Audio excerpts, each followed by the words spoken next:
This video is sponsored by Reroll.co. What homebrew magic items have you created that you are proud of? Part 1. For me, it has to be the Crusader, also known as the Ironic Savior or Smite Bike. It is a legendary vehicle cobbled together by a mad forge cleric trapped in the 9 hells from multiple vehicles and relics. He wanted to use it to escape, but never managed to make it. The Crusader resembles a devil's ride with a blank cowl and the wheels of a tormentor. Its engine can be removed and will absorb the essence of fiends slain within 10 feet of it, with each soul captured being equivalent to 24 hours of charge. It has a weight of 700 pounds and the crushing wheels feature of the tormentor with a DC of 12. Here's the fun part though. The feature Holy Ride. When a good aligned cleric or paladin operates the helm of the Crusader, the holy symbol at the front changes to match their god. This holy symbol can be used to channel cleric and paladin spells and features. The Crusader qualifies as a melee weapon for the purpose of any cleric and paladin spells and features. Before we get into today's video and hear all the lovely stories, let's talk about our sponsor, Reroll.co. If you're like me and you can't even draw a simple stick figure, but you want to see your D&D character come to life, our pals at Reroll.co have you covered. Using the 5th edition SRD content and with a unique 8/16-bit pixel art style, you can create and customize your D&D character from the ground up however you'd like. With an ever-expanding selection of races, weapons, armors, and outfits, as well as little cutesy pets, you can truly breathe life into whatever character you've thought up. The best part, and this is something I love to pieces, is that this app will work on iOS, Android, and for those of you without phones like me and you still want to use this app, it works on web browsers too. So man, do I recommend checking them out. Reroll.co. And now, let's dive right on in, shall we? My favorite weapon that I made for my player's paladin is a 20-foot-long adamantine greatsword that does 2d12 and has 3 enchantments on it. The first is when it's in fire or on fire or in lava. There are runes on it that glow and read a message that I forget what I put on it, and yes, it's resistant to lava. The second enchantment gives it 2d6 lightning damage. I know it's not much, but it's extra damage. And the final enchantment it gives you the power to control the sea. He hasn't unlocked this enchantment yet, planning it out for an endgame unlock. My player's god is Poseidon, and I thought, why not have this blade as a reference to Zeus, Hades, and Poseidon? I got a bit creative with the common magic items from Xanathar's Guide when it first came out, but my DM wouldn't go for it because he was convinced I was somehow going to break the game with it. I want to combine the pole of angling and pole of collapsing, because honestly, why would you want either of them separately? It just makes way more sense to have both properties together with a quarterstaff, so I could be a fishing monk. That's actually quite ingenious. It would have been used primarily for fishing, but would occasionally be used to deal 1d4 piercing damage and perform a ranged dex rather than strength-based grapple, as I would turn the quarterstaff into a fishing rod with a water-deep sea fishing hook at the end as I cast the line to try to hook an escaping foe. The Hatter's Wand is a wand whose effect changes based on the wand's cap. So, the wand itself is basically a stick with a metal ring around the top. And if you have a wand cap for it, you can put it on the top, and boom, the Hatter's Wand gains the effects gained by the wand cap. When I gave it to my party, they got with it 3 caps. I forget what most did, but the one I do remember was the Hatter's Cap. It could put an illusion of any type of hat over any other hat, so you could, using it, make a top hat look like a baseball cap. The wizard got a bear trap stick in a hat and made the hat look like normal. Where the hell did the bear trap come from? What's a bear trap stick? I don't understand. The Rune Caster was a big hit in my last campaign. The Rune Caster was a gun that was loaded with crystals etched with runes. When fired, the Rune Caster would channel the spell out of the barrel of the gun. The Rune Caster modified spells it shot. All spells became ranged attacks in addition to any saves required. Any AoE spells became single target. Range was a fixed 60 feet, but could be improved by modifications. Each crystal could only hold 1 spell, but contained enough magic for 10 shots. If you wanted to shoot a different spell, you had to swap the gun's crystal. The gun was the weapon of a class I designed, but anyone could be trained to use one. Another fun one that the party never really utilized to the full extent is the Phoenix Stones. They are a set of 5 small crystal orbs that appear to contain flames. Once per year, when the Phoenix Stones are set upon a body, they cast true resurrection on it. That is not their primary function though. When a sentient being dies near the Phoenix Stones, a sort of shadow or copy of them at the moment of their death is preserved within the stones. When the stones are held and the name of the fallen is called, an image of the fallen person is summoned. It can perform one action or simple task, after which it cannot be called again for 1 week. Thus, any adventurer, NPC, big bad evil guy, or sentient monster that died near the stones could have a copy saved inside them with all of their abilities, equipment, spells, feats, etc. To call on their powers, you need only to call out their true name. Should a being with a copy in the stones return to life, the copy within the stone fades. An identify spell will reveal what the stones do, but not necessarily the names of all the soul copies stored within. Divination magic could find that out, but not a simple identify spell. I added a snake oil salesman to one of my campaigns who was literally selling snake oil, a magical concoction that when applied to an item would turn it into a snake while maintaining its original properties, leading to a PC having a sentient snake longsword at his command, assassinating royalty without having to raise a hand. The Dagger of Despair. My cleric/rogue player is emo as heck and has been looking for her sister for years and recently found a letter stabbed in a tree.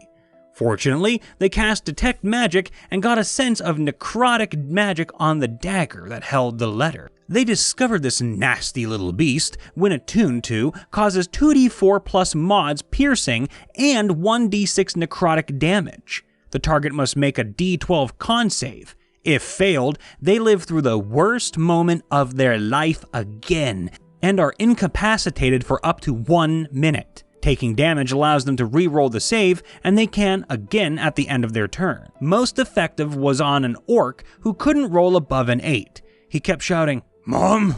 Mom! No!" He died shortly thereafter. And the party does not want the cleric/rogue using that dagger ever again. Air quote time, Shield of Purity gave the wielder an insane AC boost on the condition that he couldn't get blood on it, literally and figuratively. The wielder wasn't allowed to directly kill any sentient creature lest he lose his incredible AC. It may not sound like much, but I gave it the party's melee behemoth, and only he could utilize its great power. It was fun seeing how he played around with the shield. Such things as rolling for knockouts, grappling a foe for a ranged unit to finish off, and other things of the sort were common. I don't think he ever lost the enchantment. Rather, he found something else to boost his defense and sold the shield for a hefty price. Still, definitely one of my favorite items I've given to a player. Mine is a series of items, more so the components that make them. Long story short, is this a pun on the next word? Dwarves lost in the Feywild stay behind to mine rainbow diamonds and make weapons from them. Red gives +2 damage, orange bestows Hunter's Mark for an auto hit ranged only, yellow deals lightning damage when embedded, green siphons health from the enemy. The mine hadn't retrieved the other colors yet, but I planned for blue to restore a spell slot on a crit, indigo to deal psychic damage, and violet, the rarest, to have a mind control effect. This is my first, so far only, campaign. The next part will take place 100 plus years in the future, and I can't wait to see them all in action. Yeah! It is a simple concept that ties more into the themes of the campaigns I've used them in, simply called Pharasma's Garden. Initially for Pathfinder, but I used it for 5e as well.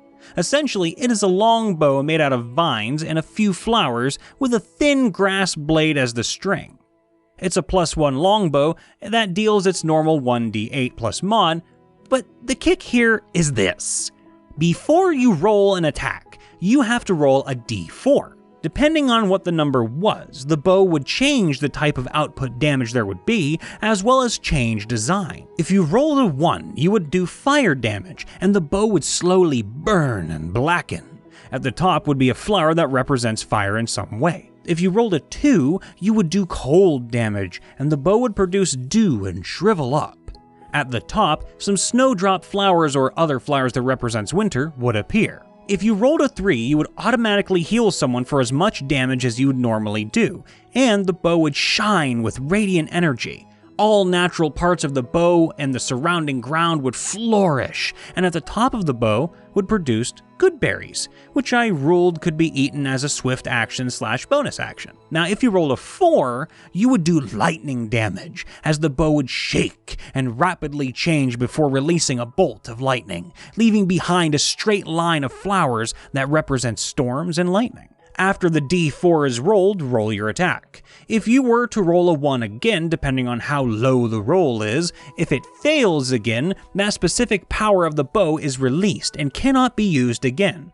For example, I rolled a 4 on the D4 to do lightning damage. Then I rolled to attack and critically failed. I roll again with a very low number, and not only do I miss the shot, but now the bow can no longer use the lightning damage. It returns to a normal bow. The others are still there, but anytime you'd roll a D4 and get a 4, it's just a normal shot. If all the powers in the bow are lost, the bow is destroyed and returns to its simple natural parts. If during your attack you roll a critical, roll again. If your number is high enough and you are missing a power, you regain it. From the last example, after missing and losing the lightning shot, my next turn I rolled again and critically succeeded. I rolled again with a high number, still shot my crit arrow for normal damage, but afterwards the power of the lightning shot charged up and could be used again.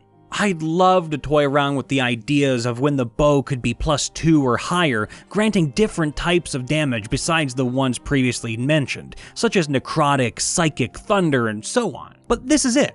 A weapon that not only is as powerful at early levels, but also really embarks the RNG and dice rolling that is Dungeons & Dragons. It's unique, offers a lot of flavor and wonderful research on the types of flowers it could be, and overall fun to use. As many times I'd have the players forget to roll the D4 and accidentally heal the enemy or hurt their partners. Give it a go sometime and let Pharasma's garden take you where it will. I know I pronounced that differently in the beginning of this, I'm sorry.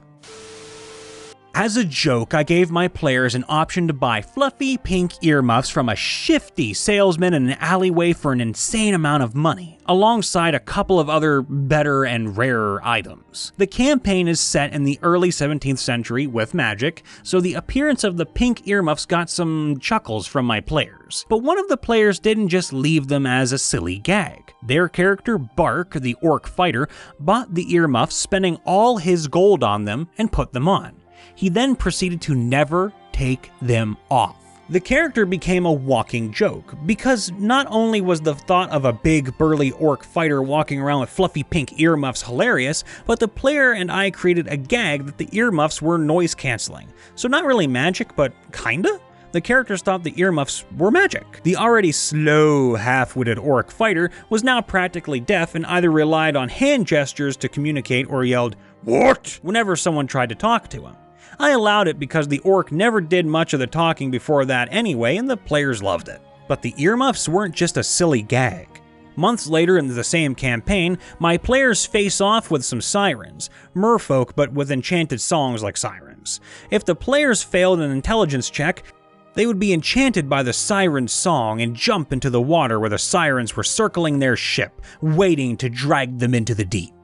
At this moment, I had completely forgot about the pink earmuffs until the player for the orc fighter pipes up and does an, actually. His character couldn't hear the siren songs and didn't need to roll an intelligence check, which he surely would have failed. He was then able to save the other players who were enchanted from jumping overboard. The orc fighter Bark's fluffy pink earmuffs ascended to the status of infamy in my D&D group from that session on. TLDR, legendary fluffy pink earmuffs saved the party from drowning.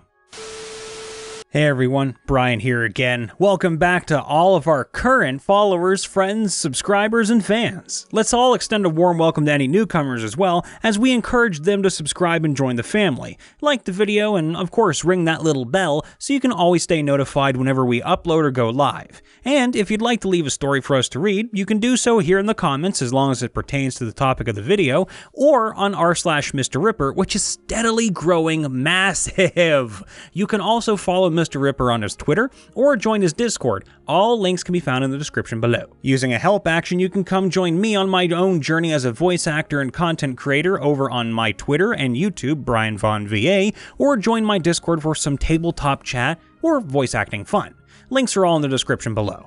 Also, one last thing, we'd like to thank our sponsor today, Reroll.co, one more time, and believe me, this is definitely an app I choose to play with every so often, especially when thinking up new characters that I can see using in the future. And even if I just want to visualize my character, not so much use the actual structure, I'll do that too. So it's a handy tool for anyone out there, be it someone who's just not a good artist and wants to see what their character would look like in 8/16-bit pixels, or if you really want to get number crunchy and want a nice, neat platform to do it in, I suggest using that tool. Reroll.co, check them out, use them, and show us your creations.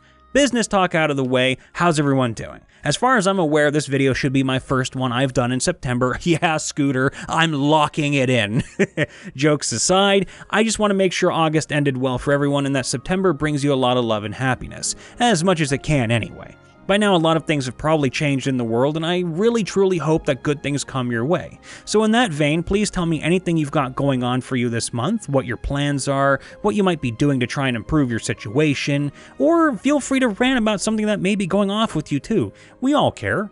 And as a special request just for me, make sure to give yourself a break from the world each day. Call your family, talk to friends, mention someone in the comments, and just help each other out, stay connected, and let each other know that you all matter, okay? I want everyone to be reminded that unity can still be had online, even if we can't have it in person just yet. We're all out there, we're all struggling, but we got this together. Believe me, it's gonna get better. All the love, everyone. Be safe, stay frosty out there.